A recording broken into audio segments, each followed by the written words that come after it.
Happy Wednesday. Welcome to 2ndLap. It's your host, Gramps. I am out walking in a different part of town. I'm working on having better experience with the live. And so I actually walked about 45 minutes to call it my normal destination so I could start here, which is more rural and maybe give me a better experience. 38,331 miles as of now. I was starting to tell Ronnie earlier, my chart shows January through June, a small, slight increase in mileage each month as the months went on, with the only exception being February when I drove to North Carolina and drove back and had a lot of call it car time. So I did a blip there. But otherwise, I'm growing like a business would be growing. And it almost looks like I'm getting back into the walking of the circumference. So I don't know if that's something to do with the podcast or not. Today, I'm welcoming a new guest. Chris Lusey and I have known each other, man, I want to say it's 15 years or close to it. If not, we used to work together in a capacity, and he lived in Oklahoma City, and he has moved, but we'll get into that. Welcome Chris Lusey to the stage, please. Yeah, thanks, Rob. Hey, Appreciate you welcome. inviting me. Yeah, super excited. Your text out of the blue, we hadn't talked in a while, out of the blue was, hey, let me know if you might be interested in me coming on the podcast. And I was like, this is a breath of fresh air, Chris, because mostly the hardest part of this expedition is getting people cornered and then set up and then finding a time that we can get on the thing and talk. So you being so willing to be accommodating was just a breath of fresh air. So thank you. I'm grateful for you being here. Yeah, absolutely, Rob. I mean, we got some interesting stories. One that just popped up, and I met with a gentleman this past week called his name is Sean Vandergrip, and Okay. you and I and he had an intersection in a transaction like 20 years ago, and he remembered it, and I was like, "What a small world we live in." Oh, it is. And I actually talk about you all the time. So you may or may not feel your ears getting warm. I give you credit. Your description of how, and it's not something that I created, the pregnant pause, but your description of that being a capacity that I had and that you were impressed with how it worked. And it allowed me sort of to understand, hey, I'm doing this thing that's sort of, I think I learned it from my dad. I learned it from all the sales trainings that people don't like silence. Like people want to fill silence. And Hmm. if you give them an opportunity, they will fill the silence. So it works really, really well when you see the lips. It's not so good when I'm doing a spaces on X and nobody can see anybody, and I almost have to hum or make some sort of like tick so that they know I'm still communicating. Or tell them, hey, I'm going to pause it for dramatic effect, so I can't have a scary movie going. And I always reference back to you as being the guy that sort of identified that as my tick. I don't think it's a tick. I mean, I think we recognize tradecraft, and I think that it was something I recognized that all too often people, when they're nervous or put themselves in a position where they think they should be nervous, are very afraid of those pregnant pauses. And I think that if you don't allow people to think and allow them to process the information that you're conveying to them, I think that's a mistake. And yeah, so early in my career, you were a professional that I ran across that had kind of figured out, whether intuitively or not or taught, you'd really implemented a piece of tradecraft that made you much more effective than your peers. And so it stood out to me. So I just, why not compliment, good tradecraft when you see it? That's great. No, as I said, I appreciate it because if you don't know, you don't know, and so I didn't realize there was a term for it, and so I've gotten really deep into it, and I do it now. As I said, as long as they can see my lips, I'll try and see how long I can drag that silence out. Um, Anyway, so it was good times. Oh, excuse me. You lived in Oklahoma City. That's where we met. It Hmm. was call it 15, 20 years, as you were saying ago, where we crossed. You'd moved over to AT&T at the time, and I think you had left Sprint, if I'm remembering my history. And I'm walking as I do this, so I have to watch out for the Cars. the cars. Yeah, they're thousands of pounds, and they don't seem to have Yeah, problem with me. Um, anyways, you were in Oklahoma City. One of the things I was going to ask about, you've moved to another part of the country. that's What what right. Just what? Yeah, what drove that? a lot of things. So, family, Okay, my profession, politics. I mean, just a number of things just intersected at the same time. So, Rob, you may not recall, my wife and I are both military brats, and we met in college in Oklahoma, and that's where we began our careers and our family. And very much loved the local community we were in, and the pandemic happened, and we had kids with high risk medical conditions, and just that was just a terrible several couple sets of years, and I had gotten to the point where I was in leadership at AT&T, been there 16, 17 years, and an opportunity between our families in general. So as you know, having grown children and having grandkids. I think we're still here. We got a like and subscribe button that popped up. I'll continue talking. So there we are.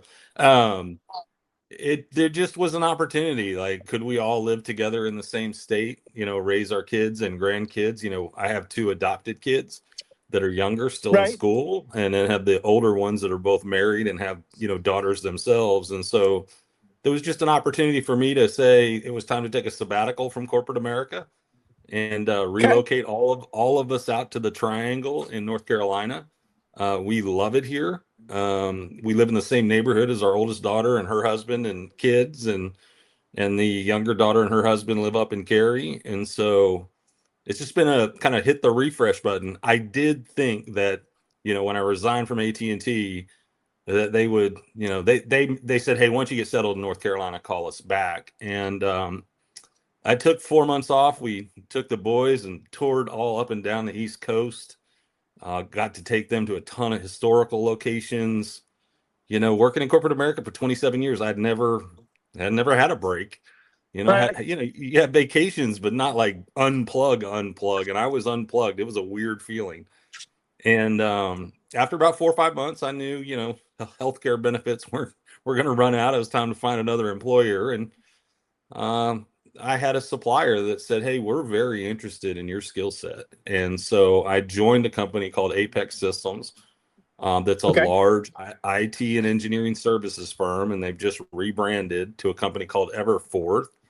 And I am their technology executive for all of their telecom clients. So I spend my day solving problems for AT&T, Verizon, T-Mobile, Charter, Optimum, Hotwire, and just lead our efforts from an executive standpoint on what technology solutions we're delivering for those large telcos. So, yeah, that's what I do. It's still in the same role, and we're rolling with the technology as it continues to evolve on a daily basis, which is an increasing pace, as you might know. oh, for sure, for sure. So I'm going to back up. So in the pandemic, you started that in Oklahoma, and Mm-hmm. then once the dust had settled, was it 2022 when you got to North Carolina? What year did you? 20, 23, 23. 23, 23. So Yeah, you guys we got were kind of there, couple of our kids were kind of having to live in holes, because there wasn't really any precautions taken for kids with, immune compromised systems. And right? so the oldest daughter has the most issues. And so we knew we had to get her out of the state. She had to get to a healthcare system that still had protocols in place. Right. So she caught COVID in 22 and subsequently had heart failure. So she's living with congestive heart failure now. So Oh, it's just wow. better to be in the healthcare system out here that's and we see the evidence almost on a quarterly basis with just Right. different things where it's like, oh, wow, they didn't catch that for 13 years in Oklahoma and they read the report once in North Carolina and caught it. So the quality of healthcare is it's tangible. It's not like Right. an opinion. You can literally witness it. Yeah. I hear you, and that I mean that makes a lot of sense. And I was going to say my brain, because my ADD is still there, and I'm still fully the guy that you knew years Right. ago. Did Yep. you live through Helene?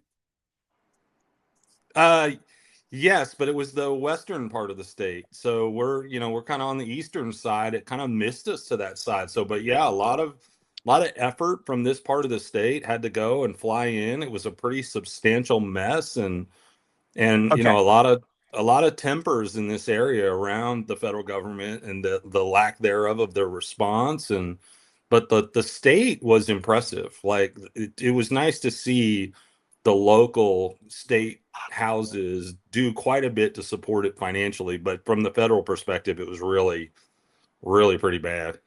So it's still, there's still damage up there, but yeah, I mean, it took out I-40. I mean, it took out a major nationwide interstate, so it was pretty bad.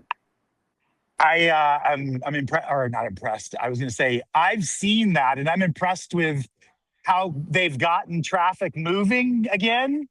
And at the same time, when you look over and you see that, I don't know, it feels like it's maybe a half a mile or a mile there of like 3 or 4 Washed out. lanes that just, they're all gone. It's Hmm. gone.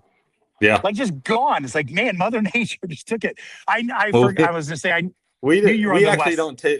don't take that path. I mean, I don't know exactly where you went, but we go up 81 into Virginia and then drop down into Winston-Salem because it's a smoother ride than going through Asheville. Okay. My kids are in Asheville, so we have to go Oh, there. yeah, yeah, you don't have a choice. Yeah, yeah, yeah. Yeah, I've got 2 daughters that are there. One going on 10 or 11 years, and one that's about 3.5 years. So, and she just got engaged. So we will have a permanent pin in the map in the North Carolina area. It's a beautiful area, that's for sure. Yeah, for sure. It's great. And I don't think I'm allergic to as many things as I'm allergic to here. So for me, I almost get uh I don't know, a break from my Flonase. You You're know, we noticed the same thing, and I couldn't figure it out at first because there's more things that bloom here than right. bloom in North Texas or Oklahoma. So my conclusion is this, non-scientific. The wind is always blowing in North Texas and Oklahoma, and it rarely blows here. So I think it's just a matter of the amount of pollen that gets blown at you. I don't think it's the amount of pollen in the air. So Okay. there's way more things that bloom in the Raleigh area than Oklahoma City, and we love it because we can spend 9 months of the year outside here and not have any allergies. It's bizarre. Yeah. Okay. And then it's not just in my mind. I was going to say I'm the same way. When I'm there, I I don't think seem so. fine. Interesting. And I had the same hypothesis that there's more things that bloom here. Why am I doing better? But you're right, not windy. Like it's not windy like it is It's here. not windy. No. Yeah, Mm-mm. I never really paid attention to that. That's interesting. Um, you did you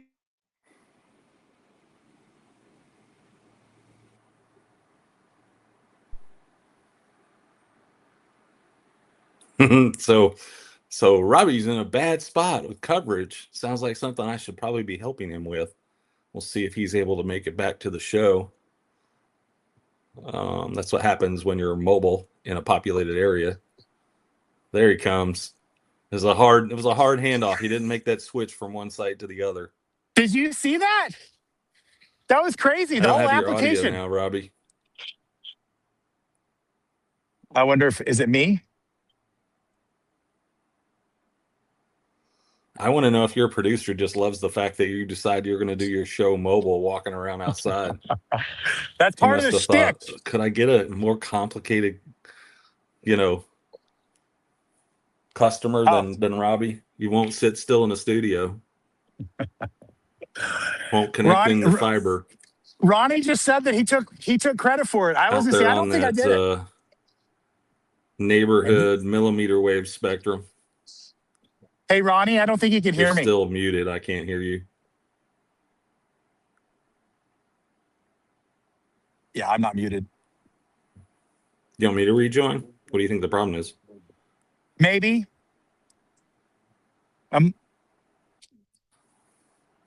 Is that Ronnie's message to you or a message to me? All right, gotcha. I'm assuming you can still hear me, Ronnie. That's why you suggested him. I appreciate everybody that's watching us live. I hope you're enjoying the show. and this is not AI driven because AI would have smoothed this out for you. At least that's the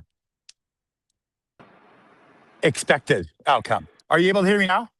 Yes, sir. I got you. Oh, awesome. We're still trying to figure it out. You're a technical guy, so I'm going to hit it with you and you can think about it. And if you come up with an idea, let me know. We have these issues like when we start the podcast and I bring you on, or when we have a glitch in the matrix like this where something will happen and the guest, it's usually not my side, the guest will not be able to hear audio. And the only way to reconnect is to bounce out. I had hypothesized most people have been using these, and therefore I thought it was maybe that chain of a chain of a chain or something that was causing you not to hear, but you're not wearing earbuds, are you? No, absolutely not. Okay. So you didn't Didn't change experience. anything. Okay. Yeah. All right. Yeah, Well, I'll follow up afterward, Robbie. I'm not terribly familiar with StreamYard, but I think it's probably something to do with kind of the firmware layer of the equipment on this end when the audio drops out on the other side. So I got guys even smarter than me. I'll be like, hey, spin up Claude code and figure out what the heck's wrong with StreamYard. oh, I love it. Hey, let's take a turn. I was asking you about your boys. Like I was curious if when you were going to be an empty nester, but we've kind of, is there how many more years do you have until your boys are graduated? So 2 more years on the youngest. 2. And he's absolutely on a trajectory. You'll probably get an academic scholarship, so he'll be good to go. It's the 18-year-old, due to his intellectual abilities, probably will never be, out of the home. So we're working with, and that, he's another part of the reason we're here. We're working with social services here to get him into a work program or a trade program. And so he's, for whatever reason, he's fascinated with motorcycles, which is like the last thing a parent wants a kid excited about. So Right. Carolina Community College has a motorcycle repair academic program where they teach you hands-on how to repair them and build them. And so he's shown a great interest in that. So we've applied to get him going to school there, but we're like, hey, listen, buddy, that doesn't mean we're buying you one and letting you loose out on the street. We're just going to fulfill that desire of yours with that hobby. So that's kind of the path for him now. And the goal with him is always, the goal with him has always been love him and support him to be the best version of whatever it is he can be, not put limits on that, but not put expectations either. Right. No, that's great. Have you guys thought about dirt bikes? Kind of give them the same thrill, but maybe not on the street. Yeah. Yeah. So we just discovered there's a track about a mile from the house where they do one-on-one instructive training. You don't even have to have your own bike. They literally will suit you all up and teach you how to do it. So he doesn't know that that's probably coming this summer. Awesome. Well, I hope he doesn't listen to this podcast till after the summer. But that's exciting. I mean, I think, and the reason I'm diving into it is I think that, and it's the Wednesday at noon, so we've got the alarms going off if you hear them.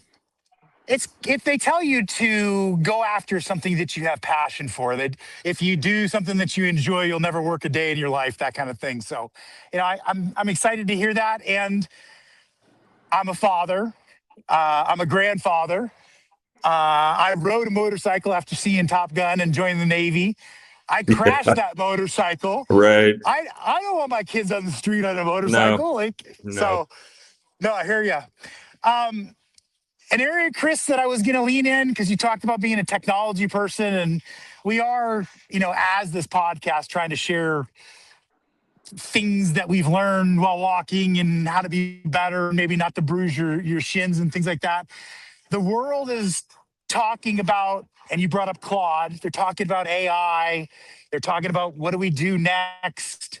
I'm hearing perspectives of, there's a lot smaller workforce with a powerful, smart tool that they'll have. I've heard 90% unemployment. I've heard, this Yeah. change. Have you got any like beliefs and things that you're seeing sort of just in the ground level of where things are going? Yeah, absolutely. I think there've been a couple things that are probably at a macro level, and then we can kind of dig into what do I think the impact is for us as people, as humans. And I think the macro level component is in the boardroom, there's this fear like if I don't do something with it, I'll get fired. And so every corporation out there is doing something, right? Right. Within the sector that I specifically work in, which is, as you know, telecom.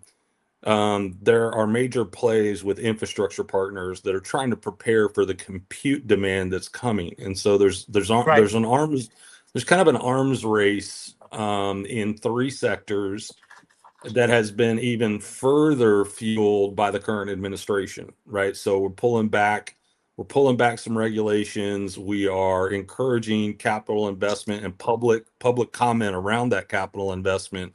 Those Right. three industries particularly are like hyperscalers, data centers, energy companies, and connectivity companies. And so they've all kind of thrown down their checkbooks and said, I'll give you an example. Like the company that I'm most familiar with, AT&T, John Stankey, their CEO, recently said, we're going to spend $250 billion in the next 5 years in fiber expansion to support artificial intelligence.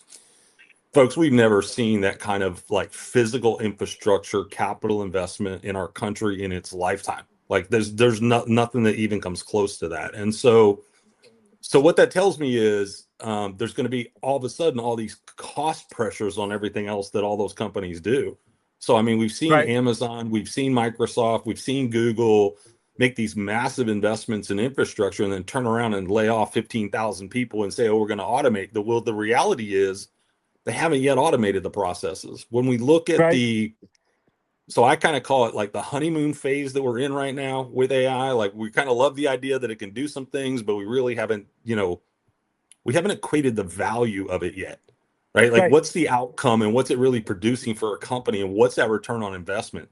And I think one of the shameful things is we're at a stage where we're moving from generative AI to agentic AI. And your listeners may ask, well, what's the difference? Well, the difference is Right. generative AI, I prompt it and say I want it to give me something, and it goes and assembles something and brings it back to you. Agentic AI is just what it sounds like. It's AI with agency. It now can Right. go run tasks on its own and finish the work and present it back to you. You can, if you want, you can tag it and allow it to be autonomous. It can finish the email and send it off to somebody and not even put a human in the loop. And so, are there opportunities for organizations to build agentic AI to do a lot of workloads? Absolutely, there are. Here's where I think the real problem, Rob, financially is. I met with a company, and this is very common. They're moving towards what's called citizen development, and so that means Okay. I take a GPT like Claude and I give it to all of my business users, not my IT users, but my business users, and say, okay, this tool will allow you to build things, and you don't have to Right. code. You just tell it what you want them to build. Like here's your documents, here's your information, here's your customer, your CRM, whatever. Right. Connect it and tell it to do whatever you want it to do. Well, the challenge with that is there's a consumption model behind that. When it goes and does that work, it is eating up what's called tokens, and those Right. tokens they cost money, right? Yep. So what has happened economically, and this is where a lot of CTOs and CIOs are going to be challenged, is they have not thought about the economic impact of what's being coined as tokenomics. So, for example, Uber this year did that very thing. They pushed out a GPT to their business users and said, go build things that help you with your job. And at the end of the first Right. quarter, in their earnings results, they had spent their entire annual CIO budget in 3 months because of token utilization. And so it's like, well, yeah, it's great that we're getting AI in here to help with workloads, but the money is just gone from paying a human to paying an LLM. And that that's ineffective. And so we're looking at governance, like how do you measure the impact to the corporation and really what it produces versus the cost it's going to take to build it and run it. And Right. I absolutely see use cases that make sense to me, but I'm a little concerned that it's because of the boardroom approach, which is I could get fired for not doing something with AI. They're throwing it out to the business units with no governance around spend, and they're not looking at the total cost of ownership. So some companies, I mean, some of them even in my portfolio are already $100 million over their IT budget this year based on the token utilization alone from citizen development inside their firms. So it's a nightmarish approach to the way that they're doing it. Now, I'd love to pivot to the second half of your question, which is like, what does this mean to us as humans and the work we do? And like, how's this going to help us? And I think there's a couple things that, if you, let's say you're a parent and you've got a kid like mine that's 16, that's bright, and you want them to have a future, are we able to predict, things that we can do that are going to be somewhat insulated from workloads that will be taken by artificial intelligence? And the answer is yes. Right. I listened to a podcast about 16 months ago that really kind of tuned me into this, and it was there are certain work streams that a robot and a computer are not prepared to do. Now, historically in the United States, we kind of look down on blue collar, gray collar type work, but they're going to be some of the last ones that get cannibalized by automation. And so I would Right. encourage I mean, even in our own space, when I talked about, my boss came to me a couple of weeks ago and, he's like, where should we be spending money? What should we be investing in? Where are our customers going? What, certainly we're doing all the AI stuff, but I Right. said, boss, our customers are spending money on building fiber and building data centers and building energy production. And we need to be involved out in the field helping them build it, because there's no robot in the next 15 years that's going to come plug a piece of fiber into the back of a router. Like Right. I got to send a field technician to go do that. And so I think the first thing that any young person should be looking at is, first of all, you got to develop your own expertise at something, right? Because Right. what we do know about LLMs is they actually, from a generative standpoint, they're 10% more accurate than the human, but that's only 80%. So 20% of the time they're still wrong. Right. So if Right. I ask a human question, 70% of the time they're going to get it right. And then 80% of the time an LLM is going to get it right. The problem is if the human asks the computer and it's in that 20% and they're not a specialist in that area, they're getting bad information. Because AI is still highly confident and often incorrect. And so that It's a 20, people pleaser. yeah, no, I know. I It's a mean, some people of us pleaser. put, It's trying to make you happy, right? It's not their, yeah. right. Well, And most they're people don't know you can go into your settings of your GPT and say, "Hey, don't be nice to me, and please don't ask me a follow-up question." I mean, you can put in the settings like permanent settings around your GP to get the experience that you want. We do it internally, like we kind of have like we have an ask Everforth, but we put like really long like instructions to say, if you look that up, you got to give me the reference for where you found it. So if I don't believe you, I know where to spot check you. So I mean, there are ways to use it, with guardrails, but you're right. 100% right. Like it thinks it's right all the time. And I often say with my peers, being in my 50s, having been in the industry almost 30 years, like when it gives me a wrong answer, it kind of jumps out at me like that's not right. Right. I don't know what a 25-year-old would do with a tool like that. Like, how do they know it's wrong? Like they really don't. And so that's problematic. But as far as like what's it going to do to employment? I do think that white collar jobs are going to be significantly impacted. Even like business analysts, strategy consultants, obviously software developers were the first ones wiped off the map. So Paralegals is what I've heard. yeah, white collar really needs to be concerned. So if you're in one of those trades or that's your skill set, I'm not saying you don't have a future. I'm just saying you need to be aware or even studying what is automation and what is it Right. capable of, kind of in this third wave where we're really pushing hard into agentic. So I mean, it's not that it's not great. I mean, I've got one use case for one of my carriers. It's a 9-figure a year problem that we're going to solve with automation. So it's not that these things aren't good. Right. It's just they're going to have an impact on certain workloads, and people need to understand that. I think that I don't know who they are, but I think the people that have controlled the technology have I don't know if there's a nefarious sort of reason behind it, but they've been very not forthcoming as you've described with the cost, the tokenization side. Yeah. I see as an example. So I haven't been working since February.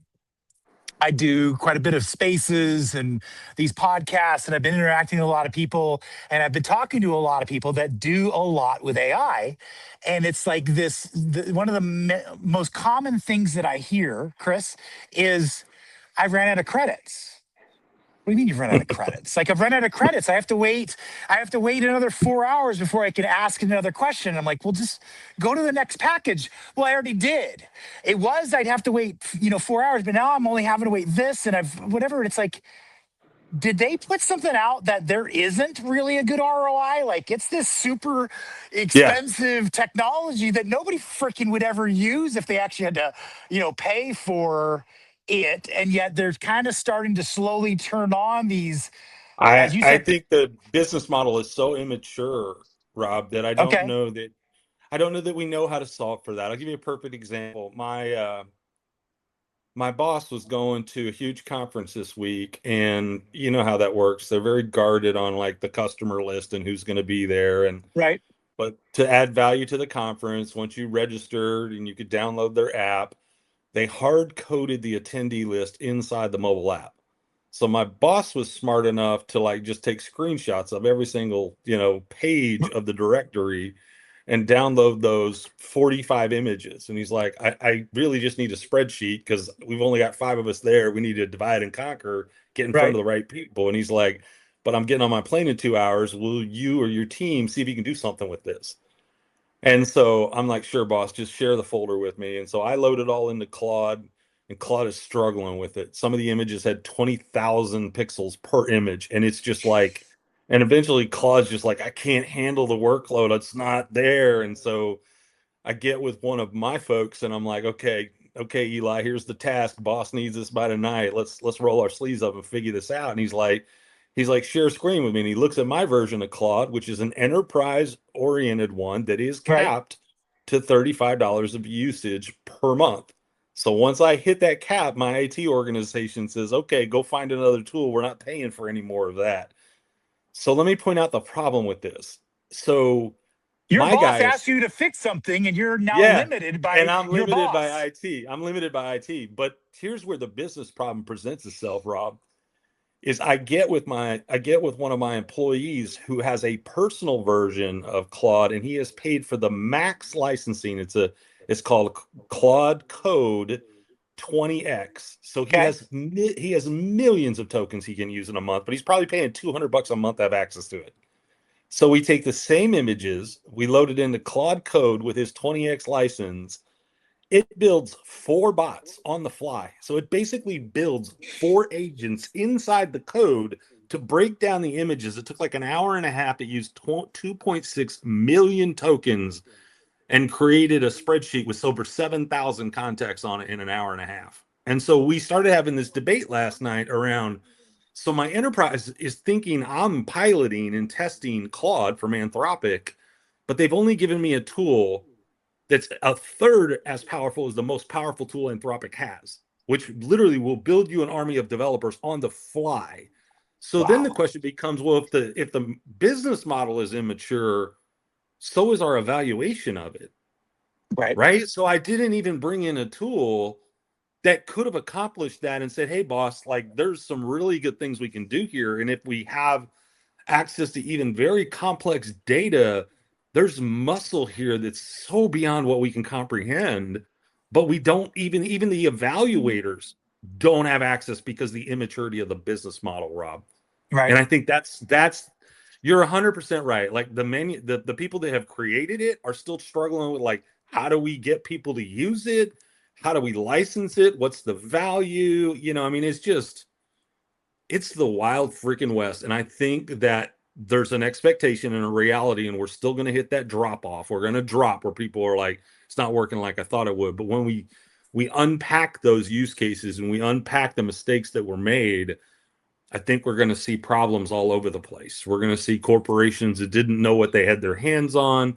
We're going to have people that knew the problem but didn't have access to the team with the tools. Like I just think it's a lot of mess to go through. I don't think we're going to get there quickly. But we as individuals, I've got at least 15 more minutes. So what I'll say is the thing that concerns me as a practitioner is we are unleashing a set of tools into the marketplace unlike anything we've seen before. So what do we do with that bad actor that pays for his 20x Claude code license, and what does he point that tool towards? And I think for me, that's more concerning than the economic impact. I think I am quite concerned when I look at defense contracting, when I look at automation of capabilities that are moving so fast. We look at what the Ukrainians have been able to do with drone manufacturing and layer artificial intelligence into that. Like, it isn't just, cyber warfare, it is actual warfare. And those are the things probably keep me up more at night than the actual like economic aspect of it in commercial businesses. So I'm kind of split minded between what do I tell my kids they should be preparing for? What should I tell my customers we should be preparing for? But part of me is like, what should we as societies be preparing for? And these computing capabilities are alarmingly powerful. I mean, just to sit there last night and have my coworkers share a screen and watch the code build itself an army of bots on the fly, and you could see each one of them churning the data. You're like, that's powerful. That's some crazy stuff. I'm only using it in a personal level where I'm taking 2D images and I'm having to make 3D images, things like that. I've taken some still photos and I've had to make some videos. But I'm like you. I've been just recently exposed to, well, we're used to warfare being these $1 million Tomahawk missiles that we watched during Desert Storm, and now it's a $250 drone, like you said. Like, there's Yeah. the economies of scale of warfare have changed to where it's like, if I still have that $5 billion budget and I can go get 3 million drones, I can go I can go do this thing that I I think can some be of a us have. headache for a long Yeah, time. Yeah. yeah, it Yeah. scared the shit out of me when I got done. I was like, I wasn't even Yeah. thinking about this. Yeah. So my father was involved in air defense and certainly know the economics of a Patriot missile, and those are 4 million a pop, and we're shooting down $20,000 drones with $4 million missiles. That's not a military problem. That's a math problem.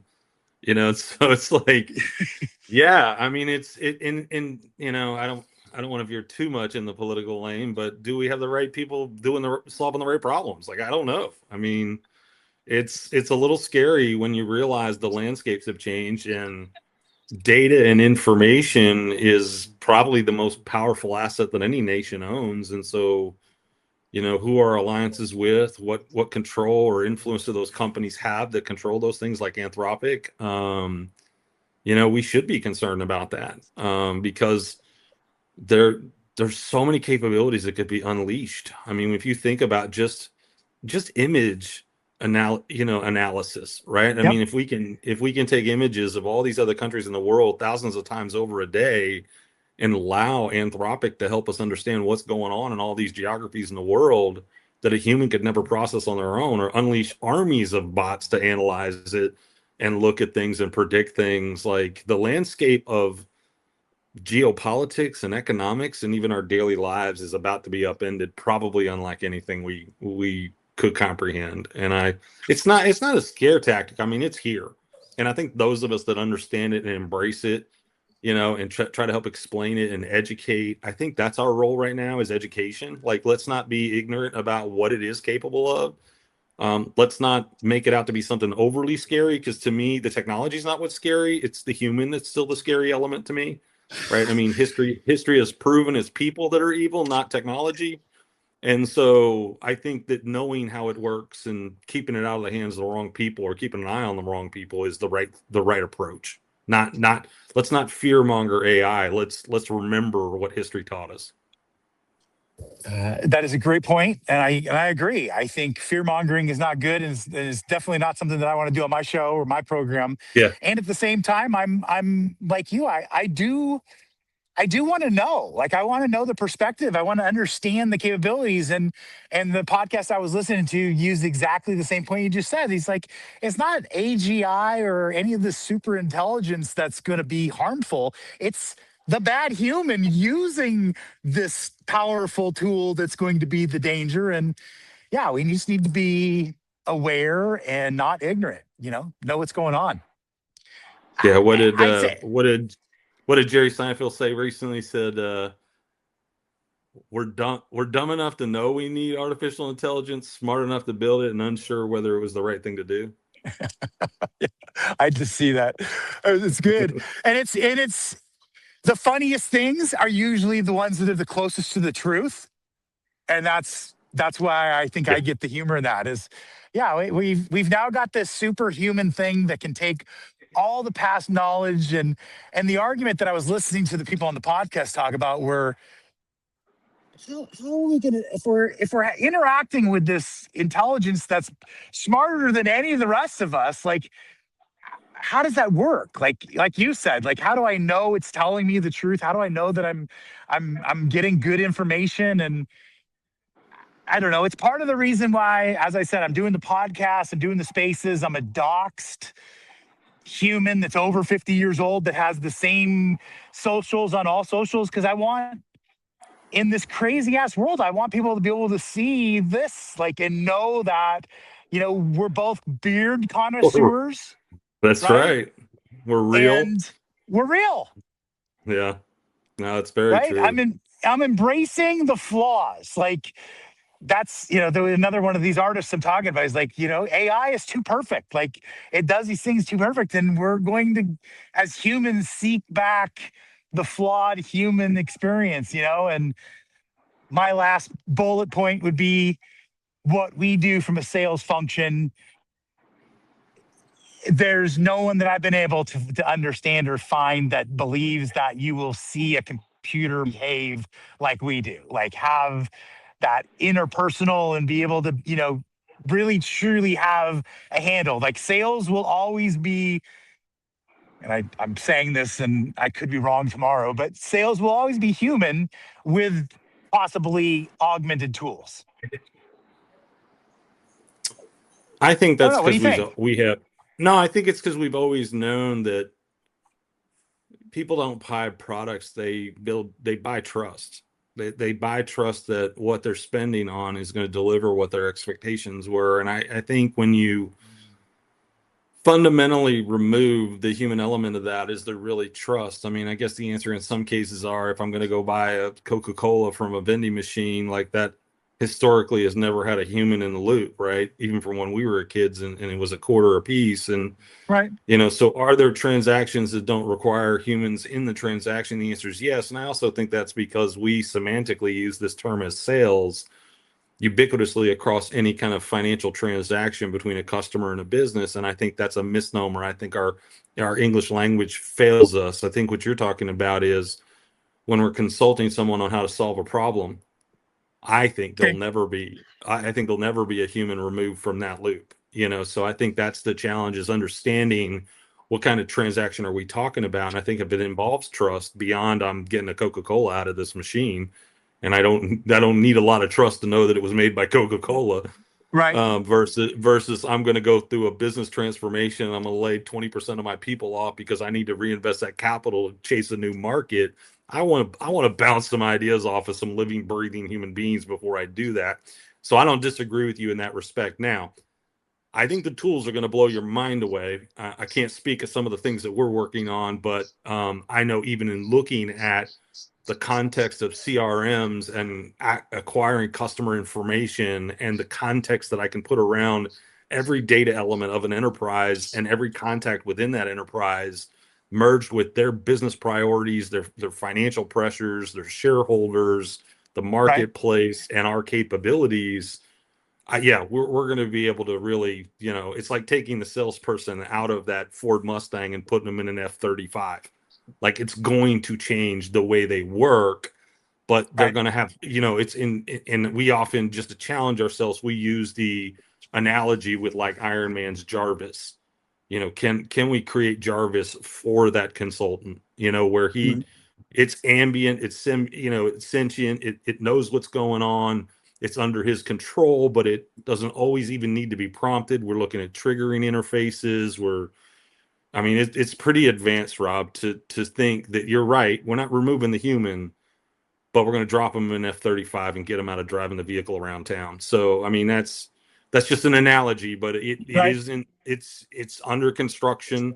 The tools are now within our reach. It's now about building it properly, understanding the economics, measuring the outcomes, because we are concerned about return on investment. We're not going to go buy the most expensive LLM and the most expensive data orchestration tools because we don't think our company's going to go, what do I get in return for that? One more deal a Right. year?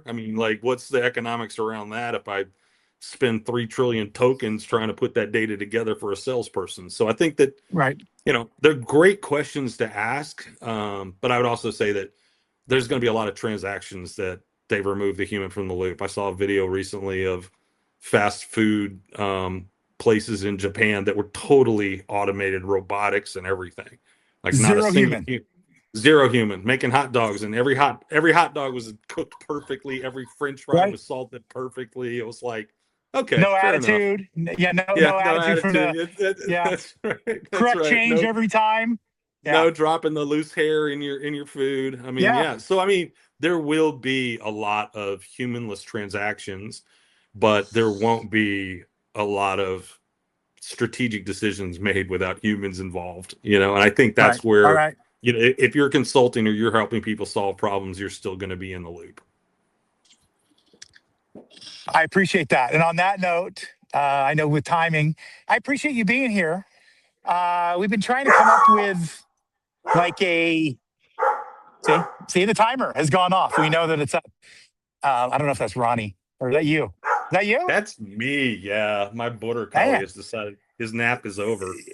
Yeah, the nap is over, and I'm not at home, so you don't get to hear mine. We were going to start a segment where we ask just kind of a last minute question, since this is a conversation about being better and not doing things. Is there anything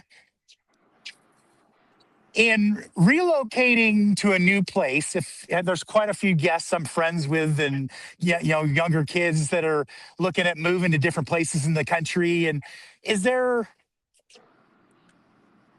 like a first thing on the list? Like, is it weather? Is it landscape? I mean, is there a like top 3 things that you would sort of as a human say, hey, these are the things I needed to see when I got there to make sure that this is where I wanted to be? I think it really has to do with experiences. Okay. Are there things that you and your loved ones can share in doing together that build memories? I think that experience are worthwhile investments. I think our things are less valuable, So I would really answer that, Rob, with what can we do together that builds memories? And for us, the difference between Raleigh and Oklahoma City was Oklahoma City, you had to drive 8 hours to do anything kind of cool, and here you can go Right. 30 minutes it's 2 hours to the beach, it's 2 hours to the mountains. It's, there's 100 historical sites within a 2 or 3 hour drive, and just a lot of small, quaint villages. So for us, it's like every weekend, it's easy to just hop in the car and go see something we've never seen that's not far away and come back to our own home and bed at night, or, spend a long weekend down at the beach, in an Airbnb on Oak Island. So I think for me, it's about experiences. So Okay. pick a place that interests you, that you're able to get out and spend time together and build memories. That'd be my feedback. That is perfect advice. I love it. I think I've been saying that for quite a few years. You get wise when you get older that it's about experiences. It's not about the Hmm. car or the cool things. It is Hmm. definitely awesome. Hey, I hope you had a good time and you'll come back. It's been a great conversation. And we're going to continue to try and get with carriers that have as good coverage as we can Yeah. for these No, things. thanks for the opportunity, Rob. I've had a lot of people tell me I should be doing podcasting. I don't want to run one, but I'm happy to come in and share some thoughts with you. It's always good to catch up with you, Rob. Appreciate you. I appreciate you as well. Thanks a lot, Chris. Take care. All right. See you.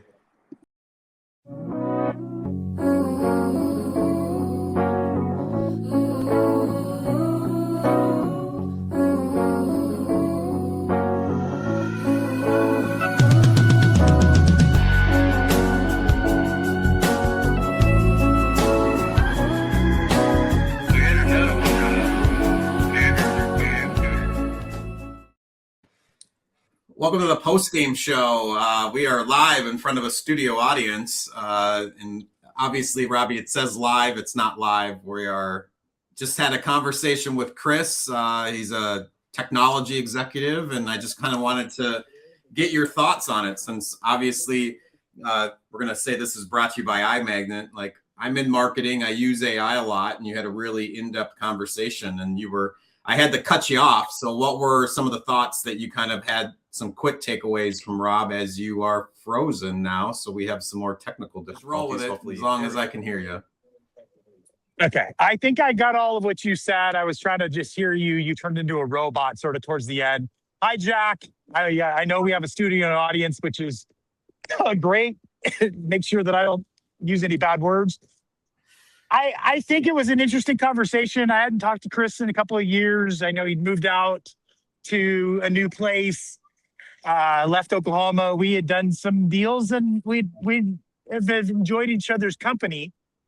He's more of a sales engineer as opposed to the sales guy. So, he would be sort of my Batman to Robin kind of perspective when we would go in to see customers, and he could draw out and talk through all of their assets and how it all works. And he understands, all 7 pieces of the OSI layer, if that even makes sense to you.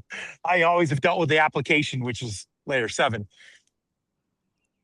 His piece on AI, it really just exposes to me that there's a lot of disinformation. There's a lot of bad information. There's a lot of information. There's a lot of stuff that's going on. I'm hearing, the fear mongering of, most of our GDP disappears if we cancel all these AI data center projects. The other side is that you have communities and humans that are hiring Aaron Brockovich to block data centers and to make sure that we're not building them because water. I hear those. I hear, people are going to be losing all their jobs because this tool is going to happen. I think Chris echoes that it's not going to be, the people that are turning wrenches. It's not going to be the people that are doing the grit of the work, that are the blue collar side of it. Because it's going to be a long time before we have robots that have the dexterity and the wherewithal to be able to do that kind of stuff. It's going to be more automated cars, automated transportation and trucking. Those areas are humongously populated with humans. And those will be the first robots. So you won't even look at them and think they're robots, but they will be, that car that does the driving alone. And so I think that there's just so much noise, that what I was talking about with Chris about hearing about drones, like, hey, you're just going to have 100,000 drones that Iran's going to drop in, and it's going to be on 10 different cities across the U.S. and it's going to do all this damage. So, like, you're not going to use a $2 or $3 or $5 million missile to shoot down a $250 drone. And so it's just the whole concept has changed, Ronnie. Like, it feels like the first time that I was able to use a remote control on the TV instead of being the kid that was told to go up and change the channel. It feels like we have that large of a change in just the way that we do business. Yeah, I think the one thing that he touched on too was like the token utilization. Like you mentioned, there's this big fear that all of a sudden jobs are going to go away, but we're 4 or 5 months into this year and people are realizing like, oh, we spent way more than we were thinking we were going to. And now we need to hire back that 23-year-old intern to do this instead of paying Claude whatever X amount because we maxed out our credit usage. And so that's, I think, the thing people are trying. There has to be this balance. Oh, and we lost him, but he's going to be back. I don't know if you caught that last part, but I think it's just understanding the credit usage and realizing like, hey, we need to make sure that we're not overusing our credit budget. Am I losing you again? You're frozen up. I've heard a lot of people talk about this. Damn it. No, I hear you. Tell me when I thaw. The token side, and this is we kind of hit on it, and I don't know if we really went deep like you're suggesting here, which is the cost to do this cool stuff feels like there's no ROI. Like it feels like like we've got a dragster and we have to rebuild the motor every time, as opposed to, an import car that's going to get 250,000 miles before you have to change the timing belt. Like it just doesn't feel like AI is, and I'm trying to see if I can get better signal here. Can you hear me? Yep. Okay. It feels like the token side and the cost side is not figured out. Like he's saying, like we have this immature system that we're trying to pull together, and similar to crypto, I'll use it from that perspective. Similar to crypto, it feels like the casino is required in order to build the system, and it feels like that's kind of what's going on here. Is, hey, we're building this. Well, how are you going to pay me for it? Well, we're gonna pay you so many tokens per, transaction, or per kilowatt hour, or what. I don't know how they measure it. Like he was saying, where his corporate version was hindered, like they put a brick behind the gas pedal, and his buddy's personal version, which he was paying all the juice for the tokens, was able to do this job. I just think that side of it is, for lack of better description, is broken. Like it's not linear, or it's not in a way that, as I said, most of my friends that I interact with will have this statement where they're like, well, I just have to wait another 4 hours before I can go back to do what I'm doing. It's like, no, and isn't there a way for them to figure that out? I think the tracking, as far as what the AI is doing, it doesn't give you like a straight line approach. I've ran into this issue. Granted, I didn't have a cap, but essentially I pay $22 a month for Claude. And I do run into that issue sometimes. But what's funny was when I was using Claude Cowork, like there were no boundaries. All of a sudden I looked on my bill next month and I had spent $70, but it never alerted to me that happened. And I'm hearing my buddy talk about like he's maxed out like his $200 a month budget. And I'm like, what are you using it for? Granted, I'm writing blogs, but the times that I've pulled data from Excel and was trying to like run accounting stuff through it is when I started maxing that out. So when it's like using more processing is when it's kind of will accelerate the credit usage, versus when you're asking it to be creative and not like need something. So I think that's one of the big things is education. It's just understanding like, what are you using to spend it on? Because I think, like you said, too many people were hitting the gas, not knowing like, oh, this is going to end up costing me way more than like what I was expecting, because I'm inputting a bunch of graphs and data to this, versus like, again, I'm asking it, hey, here's some parameters within my prompt. Can you create me this? Versus analyzing. So I think the analyzing is where that budget gets eaten up a lot faster. Yeah, I would pile on with what I heard him say in his example of his boss and 60 screenshots of all those contacts, was that it was looking at each individual pixel on the page. Therefore, where I would see just a spreadsheet of lines and digits, it can't see it like we can see. It sees each pixel on the page, and it has to decipher each pixel on the page. Therefore, that makes it may not always make sense to the end user, Yeah. Which, as far, because you can't, at least right now, and granted, I use Claude almost exclusively, you can't submit a video.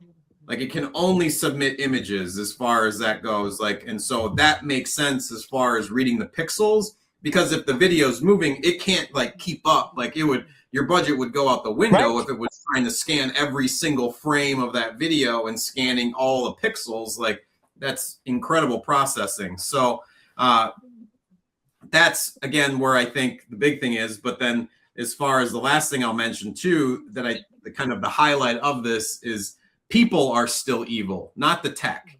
And so that's something it's like, I'm trying to teach this guy, like, hey, we need to use this as a tool to kind of benefit and help other people, versus sitting there kind of like, hey, how can we scam the system in this way or take advantage of this thing or another? So the Skynet, as we've kind of joked around, there was somebody behind the scenes that ran that. Obviously, if we're talking like it's Matrix where the AI is controlling the AI, and I know we've talked about like the AI agents that he spoke of, like all of a sudden is kind of managing and doing its own thing. There was still some human behind the scenes, like kind of deciding what the ops were as far as what that AI is doing. And I think that's kind of the real world that we're living in, is that it's still the AI is in control by the human, if that made sense, and if you heard most of that. The AI conversation continues to disconnect my phone. Yeah, it doesn't like this. I'm downtown. Too many Doesn't people. make any sense. Yeah. I keep trying to move to give you better. Again? Again? It's trying to silence you. Yes. The Matrix is closing. Can you hear me at all? We can hear you. I guess that's kind of a good spot to wrap. Well, instead of having you kind of go on and on with trying to battle it, if there's any last thoughts from this episode that you wanted to share.